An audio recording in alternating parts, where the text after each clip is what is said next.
Bom dia para você que está assistindo o Meu Doutor. Já falamos aqui sobre alguns problemas e também cuidados com a pele, certo? Com a crescente incidência de câncer de pele no Brasil, entendemos que esse tema, mesmo recorrente, é importante ser falado e mostrado como pode ser evitado. Para falar sobre esse assunto e também sobre outros tópicos relacionados à saúde da nossa pele, converso hoje com o dermatologista e oncologista, Dr. Joaquim Xavier. Se durante o programa surgir alguma dúvida, é só apontar a câmera do celular para o QR Code na tela e enviar a sua questão. Fica aí que a gente já volta. Cuidar da pele pode parecer uma tarefa difícil, principalmente nesse momento onde temos várias pessoas falando para usar diversos produtos nela, não é isso? Mas, e com os cuidados da pele, com psoríase, como cuidamos de uma pele no início de um câncer? A pele precisa de muito mais atenção do que estamos dando atualmente. E isso não é sobre produtos que você deve comprar, e sim sobre os tratamentos adequados que a sua pele precisa. Para aprofundar mais esse assunto, tenho o prazer de receber o Dr. Joaquim. Dr. Joaquim possui graduação em Medicina pela Universidade Federal do Piauí, com residências em Clínica Médica e Dermatologia pela USP, onde também concluiu o seu doutorado. Atualmente, ele é coordenador da equipe de dermatologia do Hospital Sírio-Libanês, aqui em Brasília. Doutor Joaquim, seja bem-vindo ao nosso programa e agradeço inicialmente disponibilizar um pouco do seu tempo aqui, em pleno domingo, para tratar desse assunto tão importante.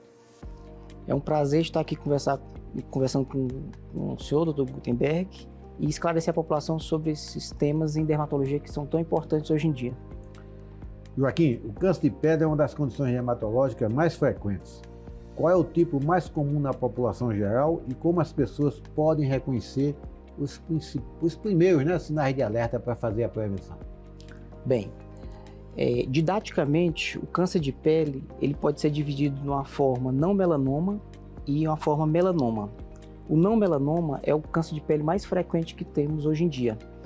Ele muitas vezes se apresenta como uma ferida que não cicatriza, ou uma lesão vermelha, com brilho perolado, e muitas vezes passa batido no diagnóstico porque às vezes a população procura usar algum creme, fazer algum tratamento alternativo, mas um alerta que eu dou é: se demorar mais do que 4, 6 semanas sem cicatrizar, procure um dermatologista. Outro câncer de pele mais comum é o câncer de pele não melanoma do tipo espinocelular, que às vezes se apresenta como uma casquinha que é mais persistente, que sangra fácil. Também é uma forma de identificar precocemente esses cânceres de pele. Aquelas lesões na pele que demoram a desaparecer, muito cuidado. Sim. Mas antes de continuar aqui com nossas perguntas, Joaquim, é comum eu ouvir está no imaginário popular, não, câncer de pele é simples, câncer de pele não mata, tal. E as pessoas terminam banalizando, não sendo displicentes em tratar essas lesões da pele, seja no rosto, no dorso, não, porque tem esse imaginário popular que câncer de pele não mata, câncer de pele é simples, câncer de pele demora, não é agressivo. A gente tem que desconstituir isso, né? Sim, isso é uma questão importante pelo seguinte: uma ideia que a gente tem na dermatologia, no tratamento desses cânceres de pele, é que a sua primeira oportunidade é a melhor. Então, se é diagnosticado precocemente, você está tendo a melhor chance de cura nessas situações. Quando o paciente negligencia, ou por desinformação, ou por uma orientação errônea, ele vai perder a melhor oportunidade de tratamento. E dependendo da região, a cirurgia vai ficar cada vez maior, às vezes mutilante, e tendo que fazer tratamentos ainda complementares além da cirurgia. Perfeito. Então não é tão simples assim, né? Deve ter realmente uma importância, um cuidado contínuo sobre isso. Bem, quando falamos em melanoma, ele é considerado o tipo mais grave de câncer de pele. Como ele pode ser identificado precocemente? Existem fatores de risco que aumentam a chance de desenvolver melanoma? Como é que essa questão familiar, hereditária? Explica aí pra gente isso. Bem, em relação ao melanoma, ele não é tão frequente como o carcinoma basocelular e espinocelular. Responde por cerca de 3% dos cânceres de pele. Mas a importância dele está exatamente nessa situação que você comentou sobre a letalidade, né? Que ele tem um potencial de se infiltrar no organismo e caminhar para outros órgãos, que é a metástase. Geralmente, a orientação que a gente dá aos pacientes sobre os sinais de precocidade de identificação entram num critério que a gente chama de ABCDE. O que seria isso? O A seria uma pinta com assimetria. Se você divide uma das suas pintas num eixo, tipo, ou horizontal ou perpendicular, e essa pinta ela não tem uma imagem semelhante dos dois lados, é um sinal já para pontuar como um sinal de alerta. Outro, o B, é a borda, se a borda é assimétrica, se tem uma borda comida, alguma borda irregular. O C seria a cor da pinta. Se você tem uma pinta com mais de um padrão de cor naquela pinta, é um sinal de alerta também. Então, se você tem uma pinta com tons de marrom, vermelho, azul, branco, identificou essa pinta, procure um dermatologista. O D seria um diâmetro. O diâmetro, qualquer pinta acima de 6 milímetros, ela entra nesse critério também de alerta. E a gente ainda acrescenta uma quinta letra, que é a letra E, que seria a evolução. Quando não encaixe nenhum desses ABCD, mas que de alguma forma, na evolução da pinta, você nota alguma diferença. Notou alguma diferença? Procure o seu dermatologista para identificar melhor o que seria. E aquela história de, eu tenho uma pinta de estimação, hein? Qual o risco disso? Então, geralmente essas situações a gente tem que ver particularmente porque às vezes essa pinta ela passa por uma evolução que modifica e às vezes mesmo o paciente tendo aquele carinho pelaquela pinta, às vezes é um sinal de alerta que é melhor tirar. Sobre essa questão dos fatores de risco, um fator de risco bem frisado no melanoma é a exposição solar intensa. Então, queimaduras solares, mesmo na infância, levariam um risco maior de um desenvolvimento do melanoma. Outros fatores de risco são mais de 100 pintas na pele, mais de 5 nevos melanocíticos atípicos, que é um padrão de nevo, história familiar, que você bem citou, aumenta o risco dentro da família, e umas síndromes genéticas que às vezes aumentam a própria predisposição intrafamiliar. Perfeito. A exposição ao sol é um dos principais fatores de risco para o câncer de pele. O que é essencial para saber sobre fotoproteção?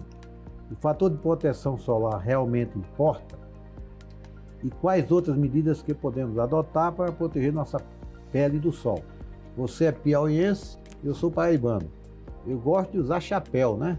Então temos que resgatar, né, o hábito e a elegância de usar chapéu, né? Esse é um ponto importante, que quando a gente fala em proteção solar, só se lembra às vezes do protetor solar, mas esse é um ponto importante, pegando pelo final da pergunta, que a proteção solar, ela não somente com o creme do protetor solar. Chapéu de aba larga, óculos escuro, roupas protegendo, tudo isso aí leva a proteção solar, além da exposição limitada nos horários entre 10 e 16 horas, que são os horários mais intensos. Em relação à importância do que saber sobre o protetor solar, às vezes você é levado a pensar que se você passar o protetor solar só uma vez, ele vai ser suficiente para proteger. Isso é um erro básico, porque o protetor solar ele tem uma proteção de 2 horas, no máximo 3, e se você se expõe à água ou fica suado, aquilo vai diluindo e ele perde a capacidade dele de proteção.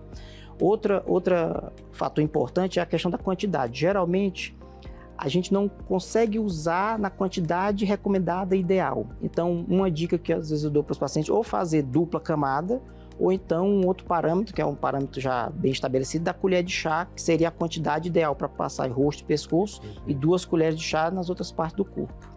Perfeito.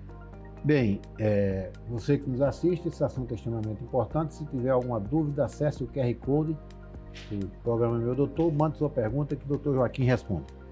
No nosso dia a dia, alguns hábitos podem agravar doenças dermatológicas. Por exemplo, a gente escuta que banhos quentes e demorados podem piorar certas condições da pele.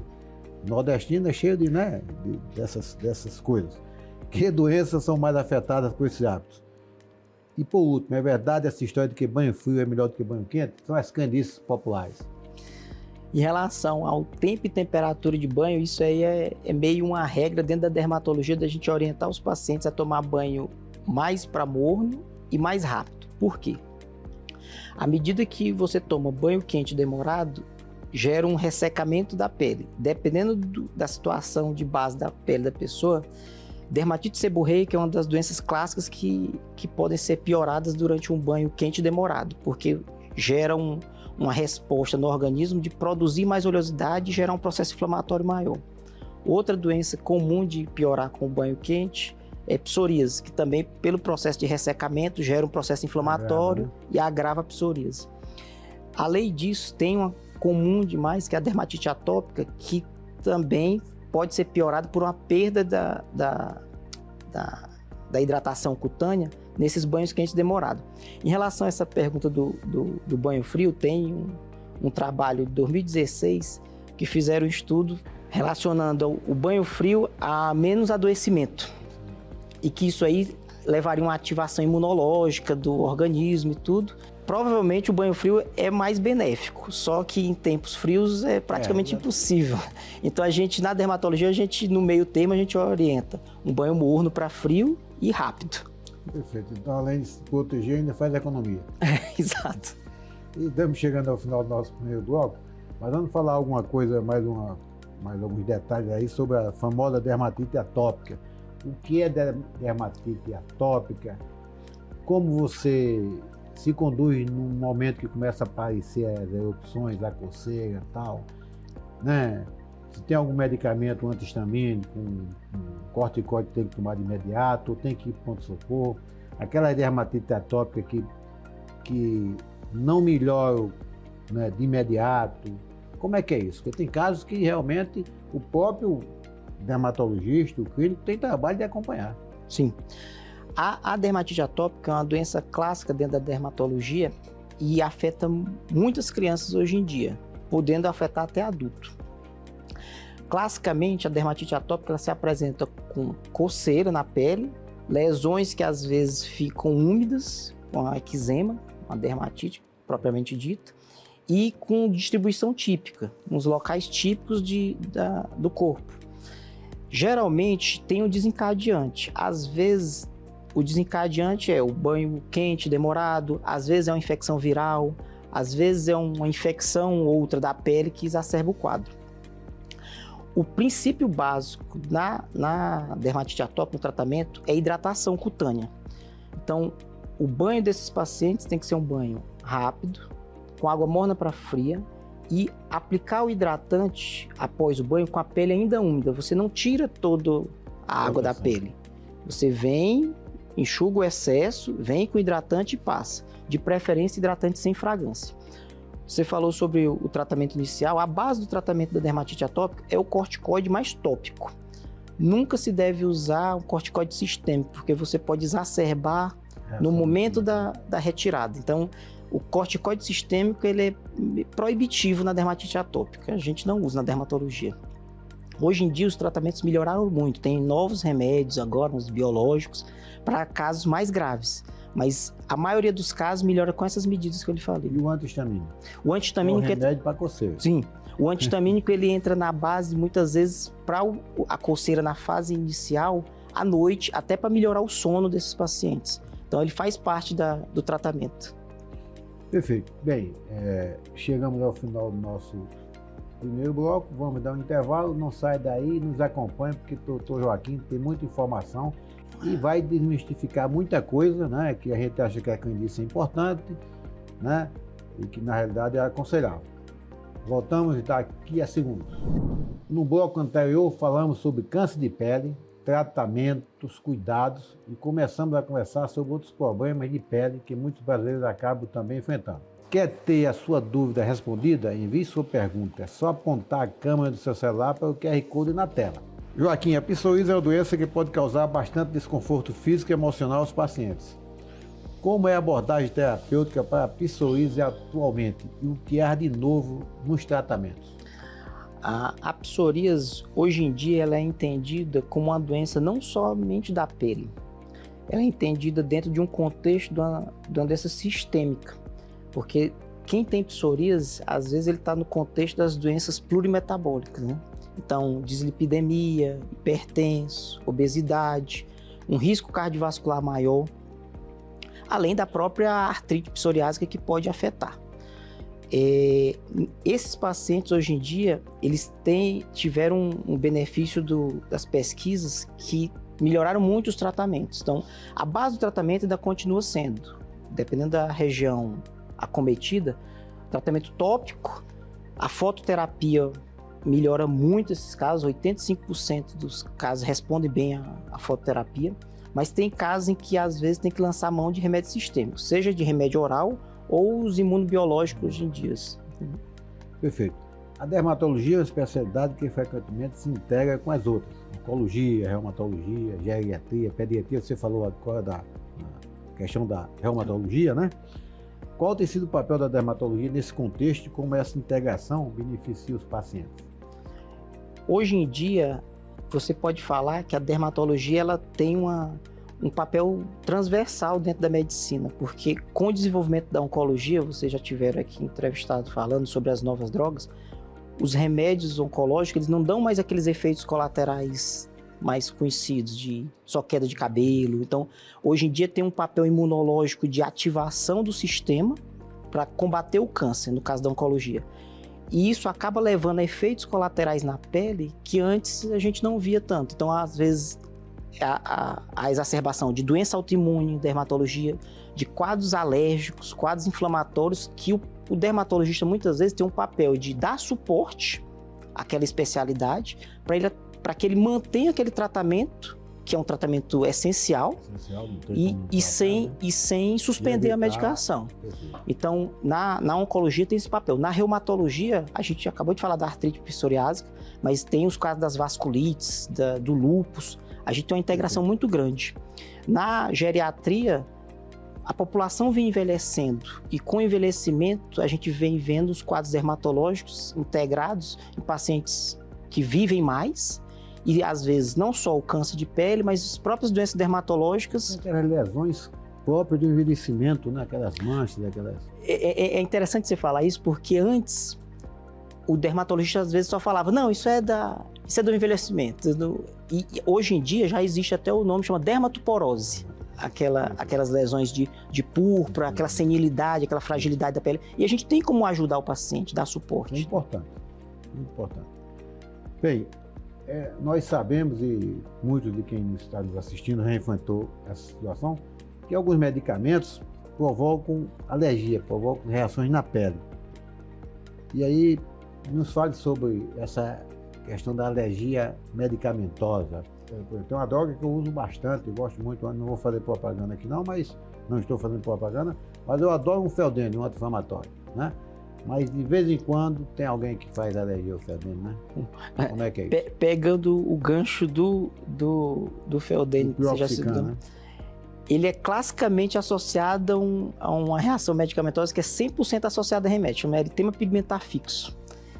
Então, dependendo da frequência do uso, a gente vê muito. Em relação a outros remédios, tipo, a gente vê muita reação medicamentosa com anticonvulsivante, os psicofármacos, né, tipo lítio. Às vezes as reações cutâneas são reações passageiras, que você intervém, faz o tratamento e o paciente segue o tratamento. Mas às vezes tem reações medicamentosas graves que a gente tem que intervir para suspender o remédio. Então, tem as reações tipo Stevens-Johnson, DRESS, que é uma dermatose bem grave, e a variação do Stevens-Johnson na evolução chama NET, que é a necrólise epidérmica tóxica, que é um quadro de extensão dessas lesões.